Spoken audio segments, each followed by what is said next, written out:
conference, our New York State, Empire State Development Director of Broadband left Empire State Development. So, as of 2 weeks ago, I'm very grateful. We do have staff from Empire State Development that's here with us today. So I'd like to go very gentle, easy on her because she didn't know she was speaking. But I'd just like to take a few minutes to introduce you to Rose. She's the Director of Community Outreach. And her time is very valuable because she's working on getting that state plan into the feds so we can all pursue those dollar amounts. But I just would like to offer her a few minutes to share with you whatever she would like today, and offer her a minute to say hello. Thank you, Jen, for this opportunity. I am so glad I'm here. I don't remember how I got connected last week, whether it might have been Curtis, who let me know at a previous conference about this conference. So yes, I've been around for about 3 weeks now. We are staffing up our office. Connect All is the new name for the New York Broadband office. Some of you might know Scott Rasmussen, who was our former leader, who is no longer with us, but a new leader will be coming on very soon. So Jen mentioned what are we doing right now? We're staffing up and we are writing those applications that are due July, August, and September to the federal government so that New York State gets the planning grant money that we can give out to work with municipalities. 2 strands of planning grant money. One is for digital equity, and we will be working with regions across the state, digital equity coalitions, and bringing in many stakeholders, bringing them to the table to come up with a digital equity plan for the entire state. So we'll be working on state agency, top down, as well as grassroots up. So digital equity is one application that's due July 12th, and then our office will turn its head, and I'm sure we will have our expert leader on staff. At that point, next planning grant application is for BEAD, and that money, which will be $5 million for New York State, our application will get us that money, and again, that money will be distributed as well. Separate, and then there's another application, you probably all know, the capital fund, which is due in September. So lots is happening in a small office to get the federal money. But at the same time, New York State put in $300 million, as you probably know, for broadband in this current budget. And that money we don't have to wait years for.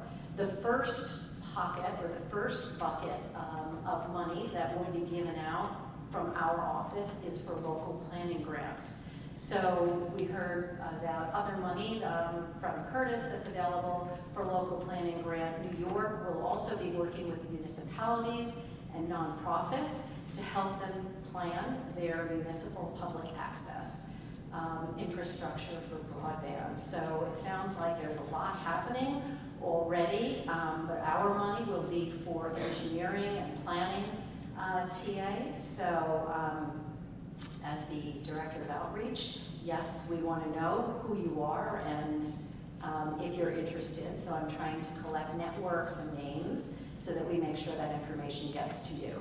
New York State will then give out money for construction for the infrastructure deployment, and there will be 2 buckets, the 21st Century Municipal Infrastructure Investment Program, and that is really, again, for the open and accessible public infrastructure, but then also rural broadband money. And then lastly, we have an innovation fund program that will follow, and the details of that are still in development.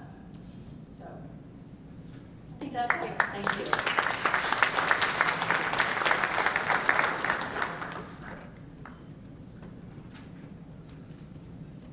Thank you so much, Rose. So there's the details. I know how busy one can be grant writing, so I really appreciate that you took the time today to come to Binghamton and be with us. So moving to our regularly scheduled program. I'd like to introduce Chris Mitchell. He's with Community Networks. He has a couple projects going on. So if you, and it's terrible when you try to introduce someone that's used to being on podcasts or radio all the time, because I can't say it as well, connect this. So if you've heard that before, this is the face behind that voice, and he will be moderating the panel today with, again, some just tremendous folks that have been through this with the engineering, ISP, planning, design, middle mile, and financing.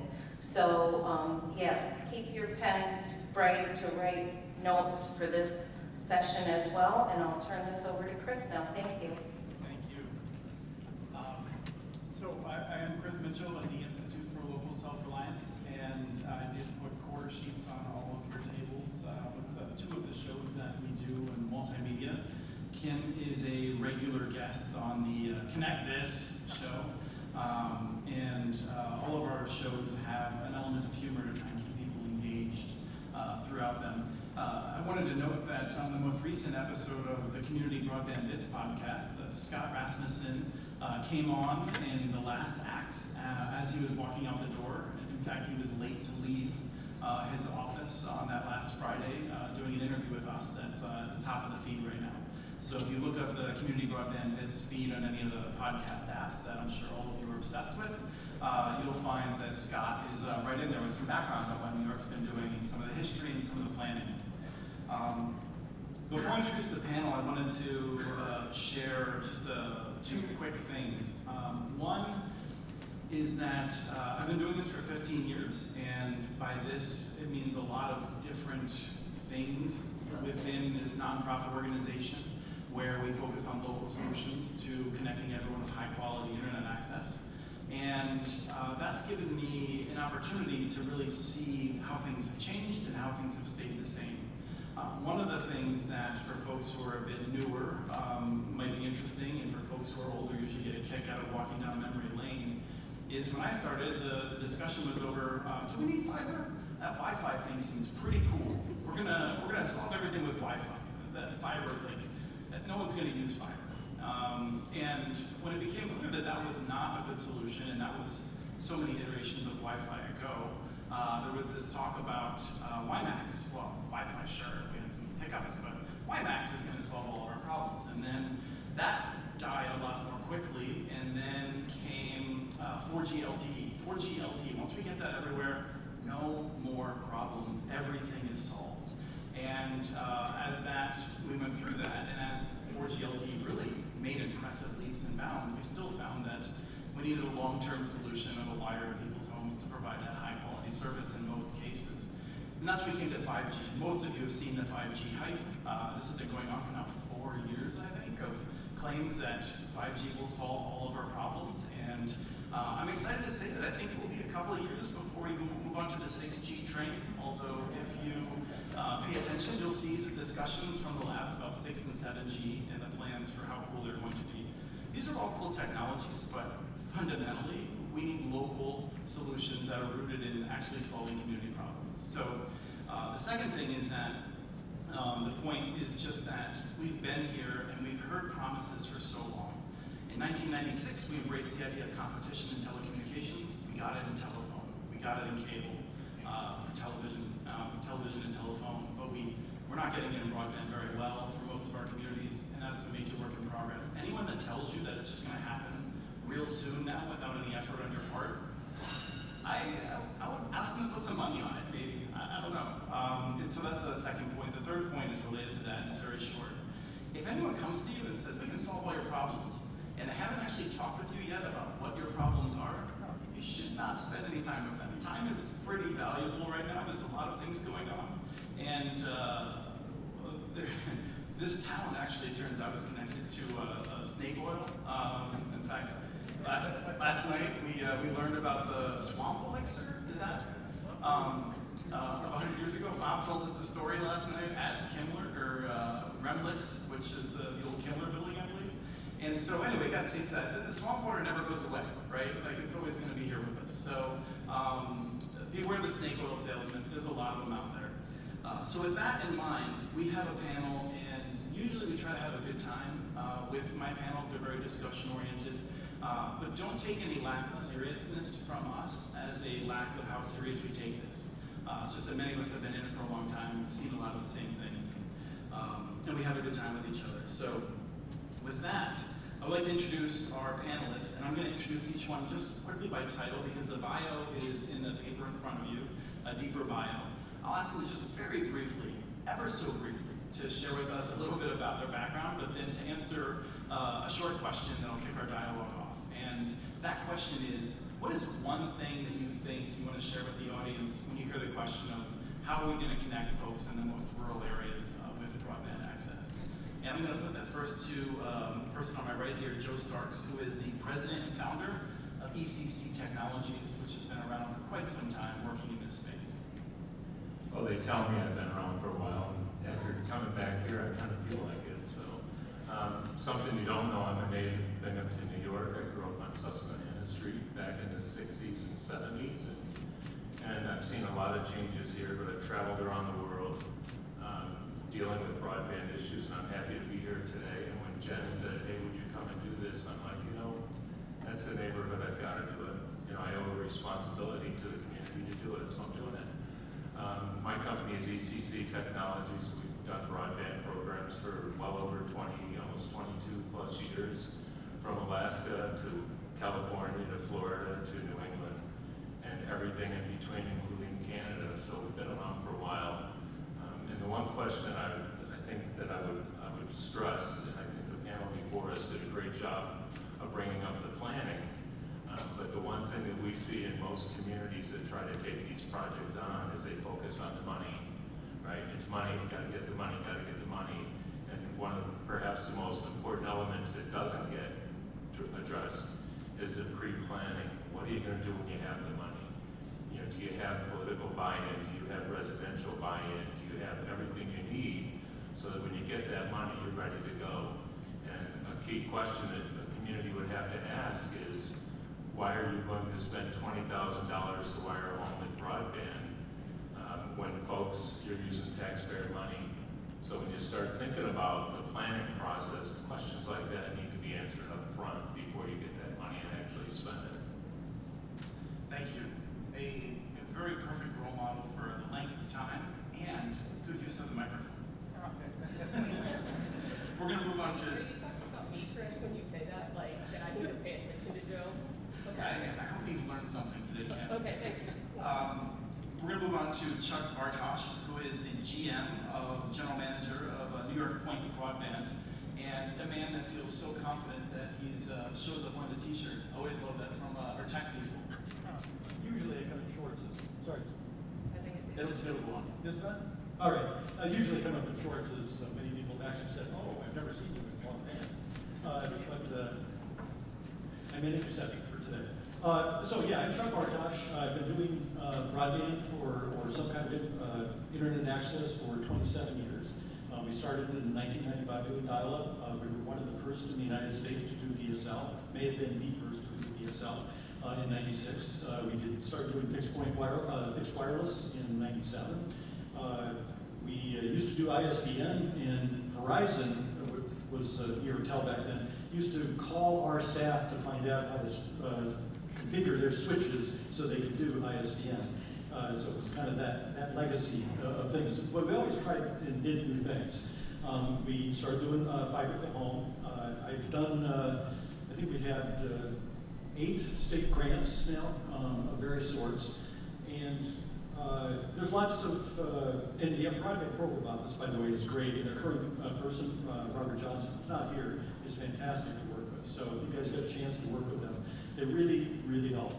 The state's, it's amazing. You can go there at 5 o'clock or 6 o'clock and somebody actually answers the phone and gets back to you. It's incredible. But Point Broadband started in 2017, 18, something like that. And it was actually Clarity Fiber Solutions at the time.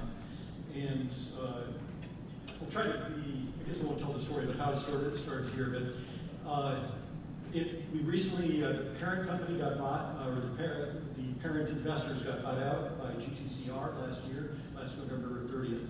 And we have $800 million to build new infrastructure. They're all about not buying companies, but actually building companies, including overbuilding. They're very interested in overbuilding, not just trying to build where nobody is at. So we've got lots of facility to be able to do stuff. We'll spend over $110 million this year. Not all in upstate New York, but as much as we can justify will be built in upstate New York. So I'll stop there. Well, actually, one good question I didn't actually answer that he said is, I feel that there's three things, the way I picture this, in terms of access. One is it there? And that requires planning and the financial part. But the second is it affordable? Most of the time it is, but not always. It's something to consider. But the really key thing, I think, is dropped all the time is communication and education. You can build something out, and I've got a community in the town of Newfield where we have 84% penetration. It was an unserved area, and we did a great job working with the county and the town, and they did a great job working with us to get the word out. People knew what we were doing, and we got great penetration. We've got other towns where we might have 3 or 4 or 5% penetration of the unserved residents. And it's because oftentimes we go there, and I consider DSL to be unserved. I consider satellite to be unserved. It's both more expensive typically and doesn't have near the capabilities. But people who don't have access to high-speed broadband don't understand why they need it and what they would do with it. And that's something I think a lot of us miss, because we all know why, but they don't. They don't have the experience. And one of the things that has to be done, and really thought about, is how do you reach people? And if I have a chance later, maybe I'll talk about some of the ways we're doing it. Wonderful. We'll move next to Tom Kovrick, who is along with Kim, I think, well, no, Tom traveled from Chicago. So Kim, I think, from Utah might be the furthest away. But Tom works frequently in Utah with that project. He's the managing director at KeyBank and has 10 years of experience just specifically managing some of these issues, but even more beyond that. Well, my Chicago accent will give away where I'm from anyways. Thank you, Chris, for the introduction. Again, my name is Tom Kovrick. I work with KeyBank Capital Markets, which is the broker-dealer subsidiary of KeyCorp, or KeyBank, as you all know it locally. I've been involved with Utopia since 2007, and I think that far predates when Kim got there, and that was even before these little friends came out. And as I often say, on the cutting edge, there's often blood, but my partnership with Utopia as a banker and our firm's relationship with Utopia has been very, very productive in terms of moving the industry forward. Once the poster child of what not to do in municipal broadband, Utopia is now the poster child of what to do and what to do right. And so I appreciate the relationship that I have with Utopia. We've underwritten over $600 million in bonds specifically for digital infrastructure projects throughout the country. We have worked with Utopia extensively on their projects. We're working with the rural county representatives of California, the acronym RCRC. They've established a Golden State Connect joint powers agency in the state to advance the 39 of the 52 counties in California to provide digital infrastructure, rural broadband throughout those unserved and underserved areas. Most of the geography in California is actually rural, as many of us think of the large cities, but most of it is actually rural. And so the governor established a loan loss reserve with a one-time contribution to that loan loss reserve of several $100 million, which RCRC hopes to provide loan guarantees or debt service reserve guarantees for local bonding throughout their county. So it's a big initiative, and it's something everyone in this room should watch, given the rural nature of all your backgrounds and efforts. So I'm happy to answer any questions, Chris, but I think to start off with, over the years of experience that I've had, I think the key to developing these projects and getting them successfully implemented is partnerships. Partnerships with those who design, build, operate, maintain your networks, those who engage with your stakeholders. I'm a long-term proponent that an uninformed vote is a no vote. So to the extent you can inform your stakeholders, your local politicians, your local economic development folks, those partnerships are very important. And then of course, my self-interest is on the financial side. I think that in Chicago we have the phrase vote early and vote often. I know this is an election day, but I think involving your financial team early on is critical. There is money coming, and so is Santa Claus. And so I think that when you look at putting your financial package and program together, your capital stack, as we call it, it's very important that you partner early with your financial team. Excellent, thank you. And our premier final guest is Kim McKinley, who is the Chief Marketing Officer at Utopia. More importantly, a regular guest on the Connect This show, and also one of the founders of the American Association for Public Broadband. So, Kim, same question to you. Thank you, Chris. First of all, Tom, we need to talk that you just told me that Santa Claus wasn't real. So, No, he said Santa Claus is coming. Oh, okay, Santa Claus is coming, okay. And if you haven't met me, I am the self-proclaimed funniest person in broadband. It is not a high bar, so welcome. Thank you, Heather, for the laughter. I come from Utopia Fiber, and I will just do a brief overview. Utopia Fiber was started in 2004 of a consortium of about 11 cities who started this project. So to say they were looking at broadband infrastructure in 2004 says a lot. Because like you said, what was happening in 2004? Today, Utopia provides fiber to the home in 18 Utah cities, 50 business class service in 50 Utah cities, and we're the operational partner for Idaho Falls Fiber, Yellowstone Fiber in Bozeman, Montana. And we have recently signed an MOU with Golden State Connect Authority, which, no offense, Jen, is the largest broadband project in the country at 39 counties in California. So to say that we've had experience, I say this about Utopia Fiber. If it was done wrong, we've probably done it wrong, and we've probably done it wrong twice. We're a little hard-headed at Utopia. But today, I would like to say that with the help of Tom, I don't want to give you too much credit, but we've done, and since 2009, over $400 million worth of bonds that are being paid back solely by subscriber revenue. So when we say a municipal project, we hear this all the time that they're failures. They're not. They can be wildly successful. So I wanted to say that. And then to answer the question that Chris asked, I think when you're talking about how to deploy in rural areas, it is very important that you just are creative. No two communities are the same. No two communities how you're going to deploy are going to be exactly the same. So be creative. And number one, I will say that Bob and his panel said this, Heather, on their panel, is you have to have an advocate. Because if you don't have an advocate who's willing to take some of the arrows and be in the trenches to get this across the finish line, it won't happen. Plain and simple. So back to you, Chris. Thank you. Was that appropriate time? I just wanted to That make was sure. beautiful. Okay, thank you. The one thing I want to say, because we're not going to talk much about municipal broadband, but since we've been the preeminent experts in this area for 15 years, I just want to know we're tracking more than 600 municipal networks. Some of them have been failures, some have gone through struggles and succeeded. If you find a source of information that only says negative things about it, if they only wrote about Utopia when it was failing and hasn't said anything positive about them since they turned it around, it's a little source of whether they're biased or not. I know more about how these networks fail than most people. I talk with a lot of people candidly about it, and so we write about that regularly. And I would just say that if you're new to this and trying to figure out how to navigate this space, there's some real biased folks out there putting out some one-sided information.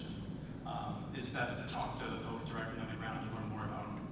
I think the previous panel did a great job of talking about planning, but I know, Joe, you wanted to add a little bit more, and I think this actually goes right into something Chuck had talked about as well, which is the kind of information that from an ISP point of view you want to have in going into this. Let's talk a little bit about planning and build a little bit on the previous panel.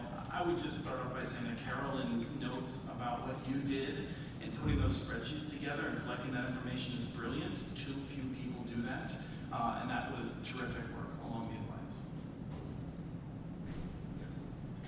Thank you. In terms of planning, couple of things come to mind. Well, first, I'm learning to use the mic. That's helpful. A couple of things come to mind. It's very important to understand the political fabric, and I think the group did a good job of talking about that this morning. So now you have the data. What are you going to do with it? And how do you align your community behind it? And then who's the team that's going to go forward, and are they empowered to do it? It's very important to understand who's getting assigned those responsibilities, and then who's going to carry it out, who's going to follow it through, and then who's going to ultimately be responsible. Communities have many options once you understand what the issues are. Are you going to do it yourself? If you're going to do it yourself, that's a lot, and I think the folks here can talk about that. It's a major undertaking that a lot of folks really don't think about. So it takes a lot off the table when you're talking about building your own broadband as a community broadband or seeking partnerships.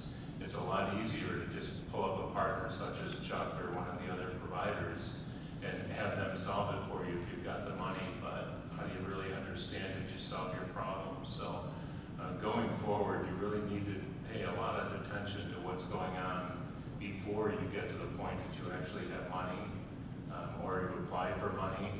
You know, what is going to happen when you get it? You know, what's going to look like? Who's going to be responsible? So it's very important that you do that level of planning up front, and that it's well documented, and that the community is bought into it. Because as I said, when you have to stand in front of a legislative meeting and say, we're going to spend $20,000 to run fiber down this street, when someone has broadband and say, well, you're going to give them gigabit, but I can only get 100 meg, when are you going to do my street? Right? So there's a lot of inequities to broadband, and there always will going forward until we get fiber to every home. So a lot of that planning should be done up front, and the buy-in needs to be done up front as well. Yeah, I don't know why it sounds like I'm not talking through this, but I guess I think that for me the most important thing you can do in terms of from the planning perspective is if you're going to attract private capital, you have to define for sure who has services and who doesn't, just like she did. What we have done, and the way we do it, is we send somebody out to actually walk every street and determine exactly who has services and who doesn't. And frankly, that's even better than doing surveys, because a lot of times people don't know what they have access to, or they're wrong about it, or they don't respond. But if we send somebody out and say, all right, this is the last house that can actually practically speaking be served by the current network, that matters. And in our case, we don't count DSL, we don't count satellite, and we don't count fixed point wireless. I actually own one of the largest, if not the largest, fixed wireless network in upstate New York. It's a separate company. But I wouldn't recommend people, generally speaking, try to expand that way, because you've got to get, in the end, we've got to get people fiber. That's the way to solve the problem forever. And it's not even cable. I wouldn't, frankly, invest more in cable. I would overbuild cable with fiber, because someday you're going to have to do that. So, but once you find who doesn't have service, then projects and opportunities can come up. There was a recent situation where somebody wanted a middle mile project that we looked at. And when we looked at it, it said, well, we know exactly where the unserved residents are. Chuck, We can just yes. pause for a second. Sure. And explain what middle mile is to make sure. Oh, sorry. The middle mile, so last mile, let's start with that. Last mile is how do you reach houses. It's basically called a drop cable. If a cable's going down the street, you run a cable from there to the house. That's the drop cable. The fiber that goes down the street is, nominally speaking, the last mile. Middle mile is usually longer range things that are building supposedly background infrastructure. Not everybody agrees with me, but I think we've got plenty of backbone fiber. There's not a single town in the region that I can't get access to a middle mile fiber right now. We can build more, but frankly, it doesn't really change anything for me as a provider. But what does matter is getting, running down each street with designed-in ability to reach each house on that network. The way we do it is we do something called Active-E, and every single customer is basically given a dedicated fiber. Not customer, every single house that we pass is assigned a dedicated fiber, which is infinite, forever. Because no matter what technologies come down the line later, they are going to have the best, because they're not ever sharing with anybody. So, but the basic idea is you can leverage, if you've already got the pre-planning done, the provider can do the detailed planning and try to take advantage and serve the people who are there. And that's what we have proposed in one of our projects is, rather than doing just this middle mile thing, we're actually trying to serve people all along the route, and we've designed the route so that it hits all unserved residents. And to me, that's the way to solve these problems, take advantage of the opportunities and then leverage them.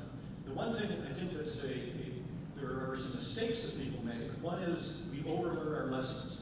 You know, one of the problems with some of the past programs, whether it's the NTIA, old NTIA programs from 2009, to even the BPO programs, is when the grants are issued, there's politics involved in this sense. If you're going to put in $100 million or $10 million, you want to serve as many households as possible politically. You want to be able to say, see how many people we passed, see how many people we get to serve with this. The problem with that is that's an incentive to carve out the better areas. Because if you rate a grant that says, well, gee, it's lower cost per household passed in this grant, and this one's higher, well, we'll award it to this one. And typically what's happened in this one is they've carved out the ones that are easiest to serve, and they're missing the outer ring. And this has happened repeatedly, so it gets harder and harder to serve these outer people. And if you're really doing this, you want to make sure that these guys get served first, because in the process of serving these guys on the outside, you'll end up serving, because you got to cross them, you'll end up serving the people that are more easy to serve.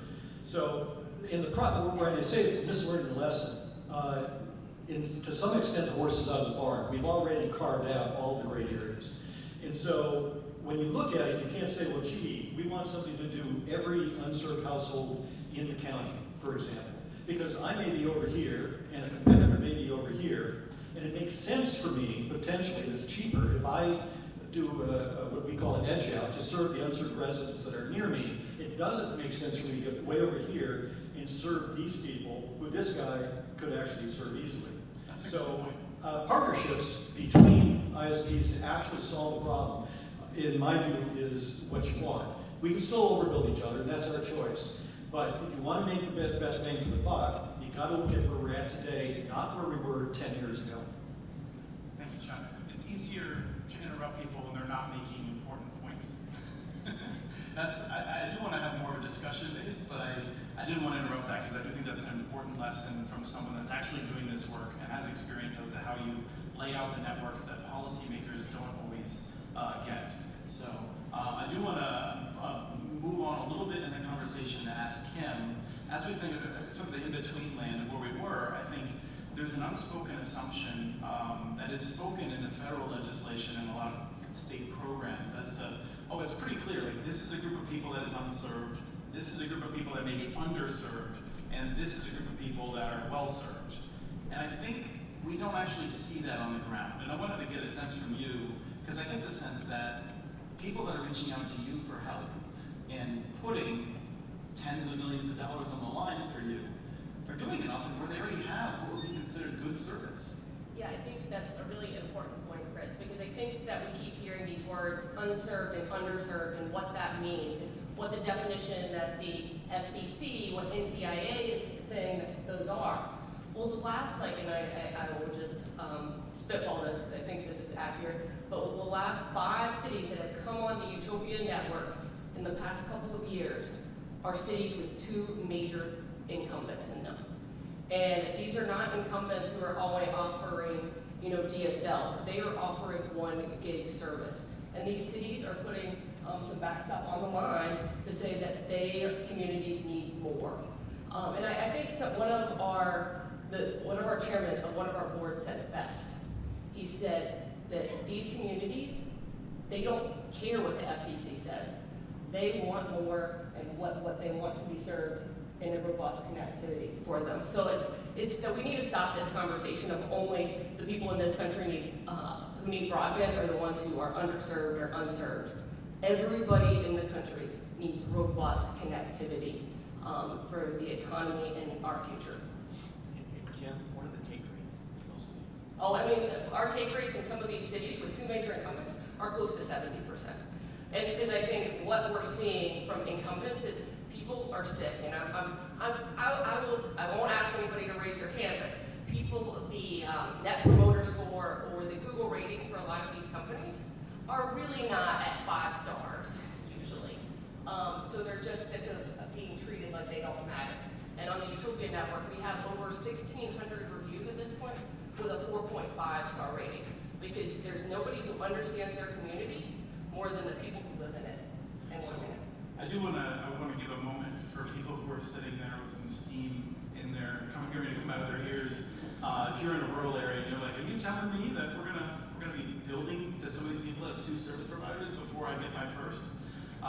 That's not exactly what we're saying, and that should not be the goal. I actually think that that federal money and state money should be prioritizing the areas where nothing is available or where something extremely substandard is available. I think the challenge is that as we implement that, we should not be making the assumption that areas that appear to be well served are well served. And this goes into the planning efforts, because on a federal map, you might see a national cable provider is providing a gigabit service, and you might see that a local telephone company is providing a gigabit service. And you might find that one of those is doing a great job, and the other one is not. You might find that both of them aren't doing a great job. You might find that there's no problem in some neighborhoods, and then down the street there is a problem. And this is where the local data is really important. You just can't make too many assumptions based on rough mapping data. We need to collect some data. And this leads into something I wanted to poke Tom about, which is when we think about the funding that is available. New York State is really advanced in terms of the broadband work. I want to say that I think the previous panel maybe focused a little bit on some of the things that haven't been done yet, but on the whole, I grew up in eastern Pennsylvania, and there's not a person in Pennsylvania that's looking at New York and thinking that you didn't do a good job on broadband. The state has some work to do still, but there's very few states that have come as far as the state of New York when it comes to the broadband work that's been done. And I think it's a program that we've all learned from. Nothing's perfect. So I want to lay that out there, but as we're thinking about money that's becoming available, I think one of the things that you were saying that we put a finer point on, Tom, is that waiting for federal funds might not be the best option in all cases. Well, I think everyone should ask themselves this question, and that is, will federal funding completely build out your network and finance your network? And are you willing to try to meet the framework of those requirements that the federal funding is going to impose? And if the answer is no, I think you need to start looking at what are the alternatives that are out there. I will tell you, Chris, and everyone in the room, pre-COVID, whether or not we all agreed, the market did not accept broadband financial projects as essential services. Water and sewer, public power, those types of essential services and enterprises are very well accepted among the bond community. This was not. And so as we emerged from COVID, it became very clear throughout the world, quite honestly, that fiber and high-speed internet access is actually an essential service, no differently than any other utility. And so there are many utility models across the country that are being implemented. But I will say, our experience in Bozeman with Utopia, I get emotional about that. our experience with Utopia in Bozeman was watershed for the industry, because basically it was the first large transaction that was done, to my knowledge at least, that was done solely secured by system revenues. Right. So it formed a 501c3, so a not-for-profit enterprise, and for most of the bond deals that have been done, if not all by Utopia, have been secured by a secondary revenue pledge, whether that's a sales tax that the communities have come up with, or franchise fees, TIF, special assessment areas have been formed. So investors. So it's for non-finance people, basically means if the project goes way south, someone's going to pay to help make those investors whole in those projects. But when you look at city coffers, there's not a lot of capacity in the city coffers to be able to cough up that money, so to speak. So a lot of projects were stalling because these secondary pledges to, backstop the bonds just weren't there. In Bozeman, we were able to sell the bonds purely from the revenues that were thrown off from the network. And so when you sit there, you may say, well, Tom, that's great, but what were the interest rates? We wound up selling those bonds to large institutional investors. We had 3 orders for every bond. The issue was not rated. It was tax exempt, and we wound up selling it at a 392. So, obviously from where we sit now back to December, rates have spiked significantly. But when you look at where the 10-year treasury is as we sit here, it's hovering right around a 320. A year ago right now, it was hovering around a 150. So rates have gone up. And so my message is, with rates rising the way they are, with the cost of fiber skyrocketing, with the scarcity of labor, it's not in anyone's best interest, in my opinion, to wait to put your financing plan together to see what the federal programs are going to provide you with. And you might be able to start a project that then you would have enhanced down the road, right? Anyone want to say anything about any of the comments that was made so far? So we are going to move into just talking a little bit about open access in a couple minutes, but and then we'll give a chance, Joe, if you don't want to reflect on anything. I'll wait for the open access. I think A lot of reflections on the access. I will make one comment about competition. Competition is, I know it sounds obvious, but competition is good, and it's good for the competitors. Frankly, our ratings, we do have a 5-star rating in Upstate New York, but my ratings are strongest and highest where I have a competitor, because they have somebody to compare against.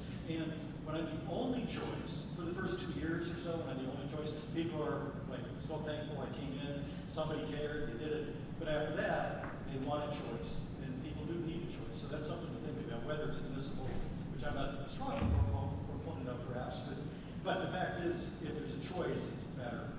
It really is. Yeah, I would agree with you. I mean, I think that communities, if you have a person like yourself, Chuck, in those communities, and you were delivering on your promise, people wouldn't get into community space necessarily. It's when you don't have that you're seeing people. And I mean, thanks for throwing it in my face that you have a better Google rating, but that's okay. And actually, and one more thing, time matters with all this stuff, and this is something to keep in mind. Typically these days in Upstate New York, we're figuring $55,000 a mile to build, but our contractors are telling us they're basically budgeting in and telling us to budget in a 20% increase per year in cost. And frankly, it's really hard to get materials right now. It's hard to explain how hard it is to get crews and material, and it's going to get worse because with 65 billion entering the space that might have 10 billion before, I think you can imagine what's going to happen. It does make partnerships look more attractive if you can find a partner that you trust to work with who has relationships for materials. It's definitely a thumb on the scale in that direction, I think. And Chris, I just wanted to add one last thing. I think building on what Kim mentioned during her remarks earlier was that every project is going to be different. And I will also add to that financing every project will be very different, because I think that what you may have available to you within your community may be very similar to your neighbor, your next door neighbor. It may be very different. It may have different political headwinds. You may have different, money available to you. You may have different resources. You may have different socioeconomic things available to you that other communities don't. So I think waiting is not something that anyone should do. I don't think it's in anyone's best interest to wait and see what somebody else does. So we're going to move to Q&A in a minute, not 1 minute, but some number of minutes. And we wanted to talk about open access, which is something that many of us associate with also municipal ownership, but there are multiple models now that promise private ownership and a competitive service. Open access being an arrangement where there's a lot of arguments about what I'm about to say and how to define open access, but at a high level, one physical network with multiple different companies that are competing on it in different ways. So, Joe, I think why don't you jump in? You haven't spoken enough yet. Well, I have a hard time speaking, I guess, right? But I'll talk about open access. The first open access network that I've seen that we were involved in actually started in 1993. It was created by a company called Rochester Gas and Electric, who was building fiber for their own internal use. That's now a company called Iberdrola. Back then, they saw that telecommunications was an issue, and they were approached by a provider who said, hey, you've got fiber in these areas, do you mind if I use it? And they struck up a deal and said, yeah, absolutely. So they worked together to do that. In addition to that, then schools came on board and others came on board. Fast forward about 7 years to 2000, the Development Authority of the North Country, which was started because of a telephone pole in the Syracuse area. Now, mind you, the Development Authority is out of Watertown, but a telephone pole in the Syracuse area was struck and took down communications to Fort Drum. You can't have a major military installation down because of a telephone pole 60 miles away. So the solution there was to create an open access model, which is, by the way, today is still running spectacularly. And they provide services across the northern part of New York State. Also take a look at Steve sitting back there trying to hide in the corner, Steve Manning, from the Southern Tier Network. But when that project was started, that network incorporated the Southern Tier East region as well. So not only did it incorporate the 3 counties in central New York, south central New York, but also incorporated the counties that we're talking about today. We did not get a grant that we thought we were going to get for it, so that was separated, obviously. But the business plan was so solid that was written for that. The planning that had been done years before allowed the Southern Tier Central to go forward and get private investment from industry. We all know Corning is a big brother. Corning funded it. Corning Foundation funded it, excuse me. But the point is with the open access model, we've seen tremendous success all across the U.S. using that model, but it can't be for broadband alone because, as we heard, financially sometimes it's hard to justify. So it's very important that you look within your municipalities and understand what else can we do. Right? Today there's a number of open access models either getting off the ground or operating in New York State alone.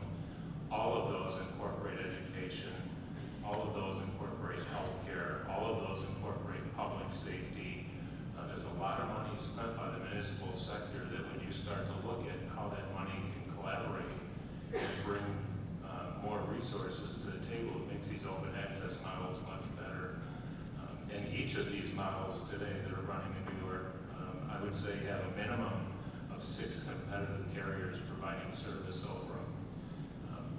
None of them that I'm aware of actually provide broadband to the home against those competitors. So there's a different model that you would have to look at from an open access standpoint if you're actually going to provide service or if you're going to provide capacity and enable those providers to go out and provide that service where they need to. And they will do it. You know, with 24 communities in central New York are now fiber to the home. There were 3 when Southern Tier Network started.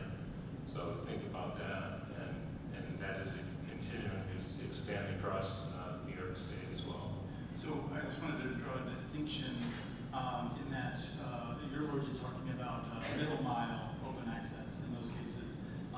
One of the hopes is generally that will lead to last mile access. It has generally been uncommon, but Empire, kudos to whoever's from Empire in the room, has done that. And so we have a kind of a counterexample to the general trend here. Yeah, that's absolutely right. It doesn't guarantee it, but the partnerships that you create as a result of it are very important. And the leadership really comes down on the community. It's not going to be the provider that's going to be the leader. The community is going to be the leader. Kim, you never have a shortage of thoughts. Chuck, excuse me, Chris, I thought we were friends. What would you like me to say on open access? What I believe it is? I can talk about it. Why are you such an enthusiast? What does open access do that just getting a person a high quality, low cost connection doesn't do? I think it brings competition. I think at the end of the day, we say over and over again, if you have competition, like you said, Chuck, first of all, the only person who really, it only benefits the people in that community if you have competition. Like they always say, if you're the monopoly, it's good to be the monopoly if you're the monopoly. But if you're a competition, it brings in first of all, your rates go lower, your quality of service goes higher. And I think what is really, really been heartwarming to see out in Utah is that we have 18 residential providers. No, we have 16. 16 residential providers and over 30 business class providers, because not everybody really wants to provide residential service. They're a little bit needy, as Chuck would know. But one of the things about that is the providers that are on that network are local providers. The one that has the most customers on our network is X-Mission. X-Mission is the oldest ISP in the state of Utah. They will say to this day, they would not be in business today if they were not an open access network, because they couldn't get the capital investment to put in the fiber in the ground that the communities did. So I think it's really helped some of these small ISPs really survive and thrive, and I love to see that. So that's just one of my 5,000 tidbits about open access. We can talk about the others later. Corner Kim later, she's here all evening. And Chuck's got, before Chuck goes, I do want to see if there's any questions we can get Julie moving toward you to make sure we're seamless. So if you have a couple of questions, with the mic over there right after we have Chuck. Give us about a minute to 90 seconds on open access. All right. I was just going to say, Oh, I think we did question first. Oh, No. Oh, okay. Chuck's going to go first. We're going to wrap up open access. One point on open access is on 6 of the 8 grants that we have had so far, I actually signed actual contracts with local competitors to get them on our network, and we gave them a 30% discount off the rate we intended to sell at. And we had cable companies, we had fiber companies, we had wireless companies sign up and sign these contracts. And not a single customer was ever signed up by one of the competitors, even though they had pre-existing contacts. Typically, people just don't want to do it for whatever reason. And from a provider standpoint, it's delicate when you're dealing with fiber, because you can't run a middle-mile fiber and then have somebody else cut in every 400 feet to serve a potential customer one service, because every time that happens, there's a risk of breaking the fiber. And then my whole network, if I'm the fiber owner, or the middle-mile owner, my whole network goes down, so it's tough. The best we've done is we've got, in our case, we have an IRU with First Light, and in fact, First Light, the predecessor to First Light, was one of the people who signed an agreement with us, but they never used it. But with First Light, we've got the right to have across 18 miles, have 3 breakout points, but I can't actually serve anybody along the way unless I build my own fiber, which makes it kind of useless in a lot of these cases. But anyways, those are the comments. Technical details matter. Question? So it's interesting you talk about, as an engineer, I had to learn marketing. And the first thing I learned was the hidden foot of competition. And I can relate to that. I used to row a single scull. And if I went out by myself, I worked out now. But if I went out with my double partner barrel, I worked. You need that hidden. But in marketing as a product manager, I always would try to get the sales force to duplicate success. And one of the things that really I find in broadband right now is we're not duplicating success. I know every situation is unique, but I think you're using that as a crutch. You've got to give a set of tools that can be duplicated. Yes, they can be modified to the situation, but you're making it too special, you're making it too hard. I think that's a really good point. I think we should discuss that. Because that is really, you gotta get that, Right. and then let them adapt. Now, I think that's happening with the way digital inclusion is coming in and some of those concepts. But even to like Key Bank, is that, who are the public-private partnerships you want? Who are the financiers? And then how do you capital? And I saw some grants where it's the capital, but when you ask the question of the operator, so how are you going to operate this afterwards? I didn't think of that. Well, you're going to need money to do that. So let's wrestle with that now. Thank you. One of the first things that comes to mind is the idea that we have a lot of models that work, but it's a horse leading to water situation with local governments that may not feel comfortable diving into this. And there might be other issues too. That's the first thing that comes to mind. And I think you're absolutely right that there is like a standard of how you operate, and how we present to a city when we go in there. It's not all customized every single time. The way we deploy the network is the same. The way we architect the network is the same. And like to Chuck's point, when you're talking open access for Utopia, we are like we do up, like, and I would try to simplify this, not tech talk, but put the device in the home instead of having to drop from the middle mile, which you were kind of talking. And that's where open access gets very complicated because there's so many different models. But when you're talking to an operator, you have to go to them, and I'm sure most of them do have some sort of standards like we do. But let me see this, and I'm curious, Joe, with all of your experience in working with different entities, I feel like the thing that is missing in a lot of these communities is a champion that's going to go out there, go door to door, talk to people, run committees, educate people for a year. If you have a person in your community, the most enthusiastic person, I mean, this is something that I feel like Kim and I have a co-host, Travis, who often picks on the tech person that is afraid to talk to people, right? If the person in your community that's leading this effort is afraid to talk to people, it's not a recipe for success, right? Like, you need a person that will dig in, be charismatic, and have a technical background enough to be able to convince people this is a wise investment, and not just that, but actually shape the investment. But I think with that, you don't want the You're not person gonna out let there. What? You're not going to let Joe go? Well, yeah, but I was just gonna say, but don't get the bids and ponds and stuff when you're talking Right, about yeah, that. exactly. Yeah. We had a guy who was like one time about plastic fibers, and I'm like, dude, like that's like a year away. My comment to that is, first of all, I don't believe that person needs to be technical. In almost all cases and projects that we've done, $3+ billion worth across North America, it's usually been a community leader, someone in that community that everyone looks up to. Maybe it's the head of a corporation, right? Maybe it's the mayor, or it's someone in the city or county government, but it's someone that definitely commands respect and can command attention and is a true leader. And then I think that person then surrounds themselves with a committee or a team that can help pull this together. But absolutely, without that star, that superstar, things will not grind forward. Or if they do go forward, they grind. We're going to move on to the next question, even though we could talk about that for a lot longer. One quick question. You again? This is my last question. Kim, I think you mentioned with some of these fiber rollouts, you're seeing like a 70% take rate. What would you recommend to the folks that are seeing much lower take rates, like 30, 35%, and how to increase those? And Chris, I think you touched on it a little bit with having the right people go out and educate and make them aware of adoption. What are you guys recommending and how are you seeing your success? Well, first of all, Chuck wanted to talk about this topic, so yeah, you're welcome. But I will say one thing before I pass it on to Chuck is marketing. I think marketing, and especially when you're talking in not even just the private sector space, but the community space, is a lot of government officials, when you have a water system in your town, you usually don't have to market it. And when you have a sewer system, you don't really market, hey, don't come to my sewer system today. And when you are talking, you're competing with Comcast, say, example, which is the highest spender of marketing dollars in the world right now. You have to compete, and you have to get creative on those approaches as well. But I will pass this on to Chuck. I would like to see those marketing campaigns, though.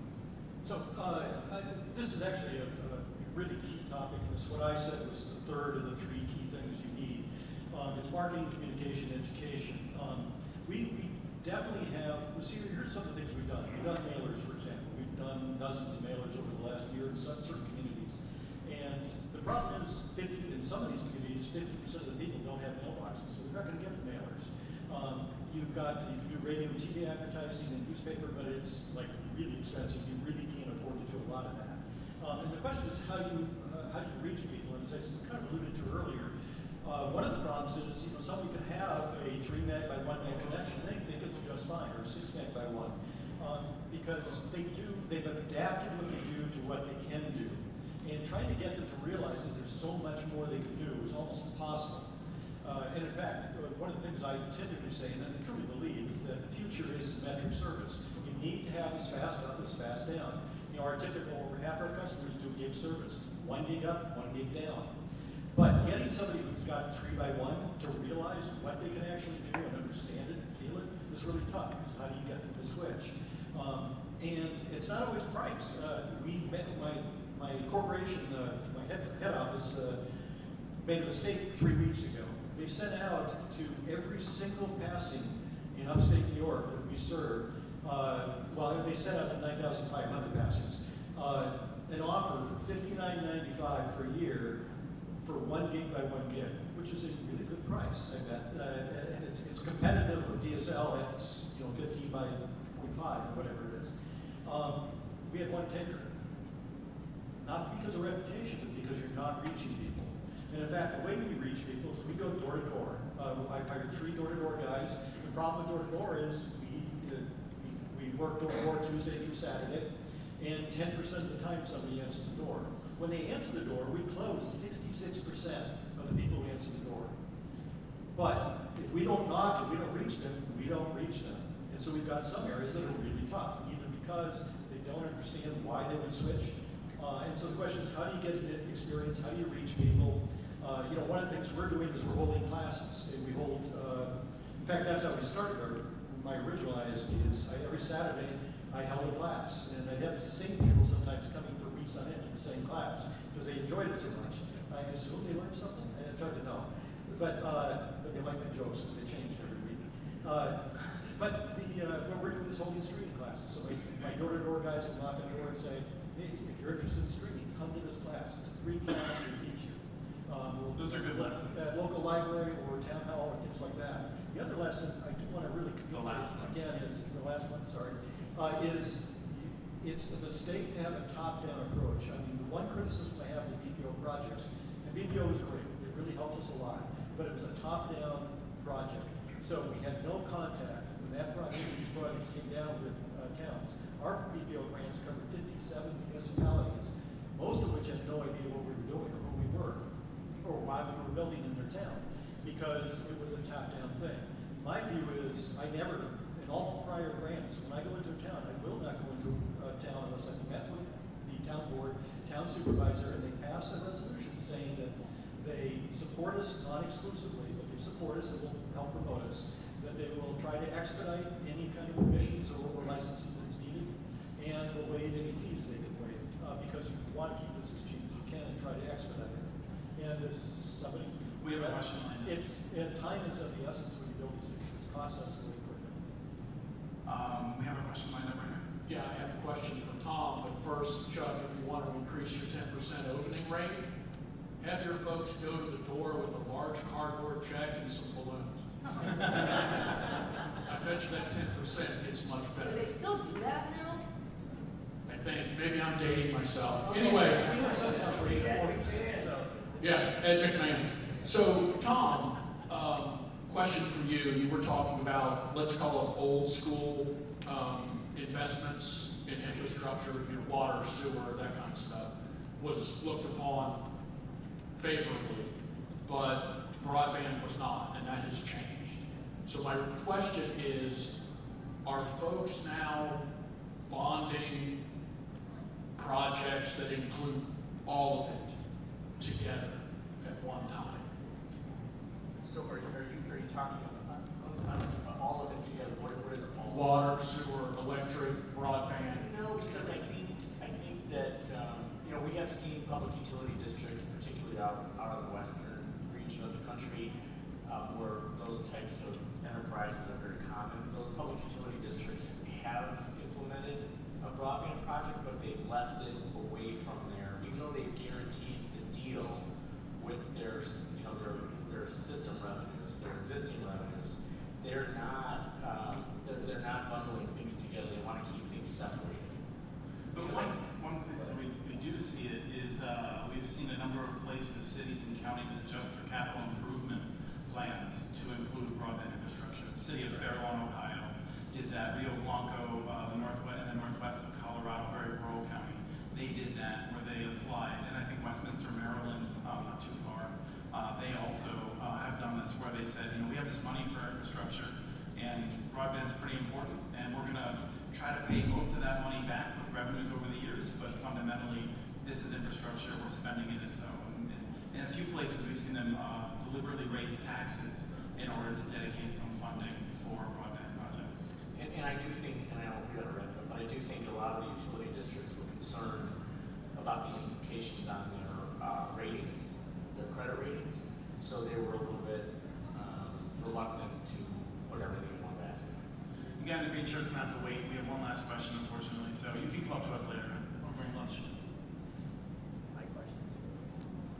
just turn on in a second. I'll turn on as you speak. My question's for Chuck. We can hear you. Chuck can hear it, nobody else. There's All right, there it is. My question is for Chuck. Earlier you mentioned about partnerships with ISPs. You mentioned maybe a 30% discount on the rate that you would charge over the open access network. What other partnerships or what other ideas for partnerships can you share? Yeah, sure. That's a great question. I'll give an example if it's okay with Jen. Sure. Yes. With the NTIA grant.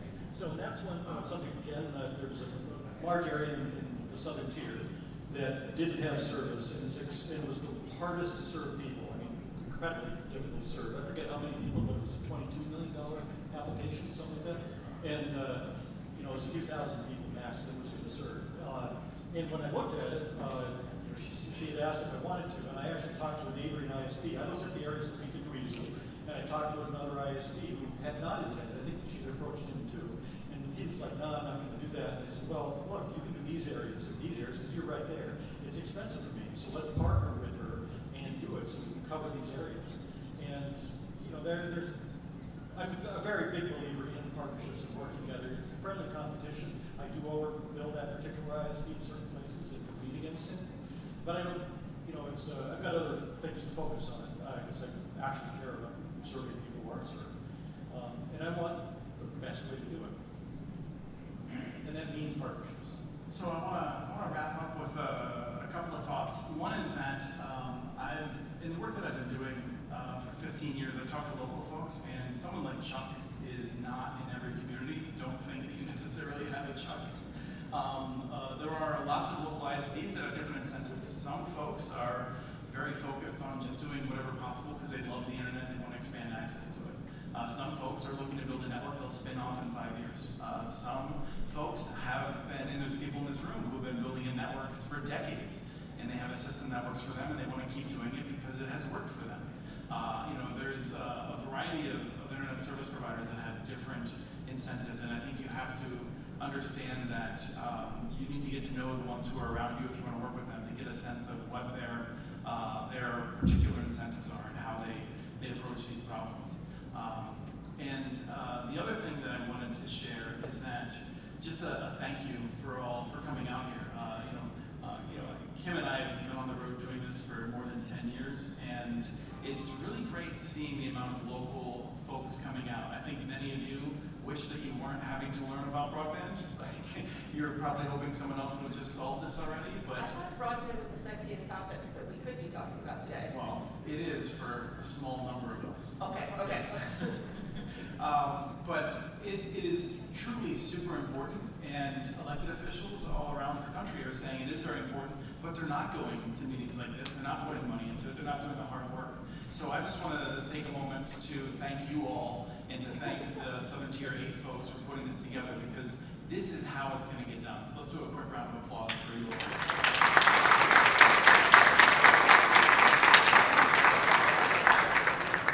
And then we will, great, we have a professional coming up, but one last round then for the panel. It's been a wonderful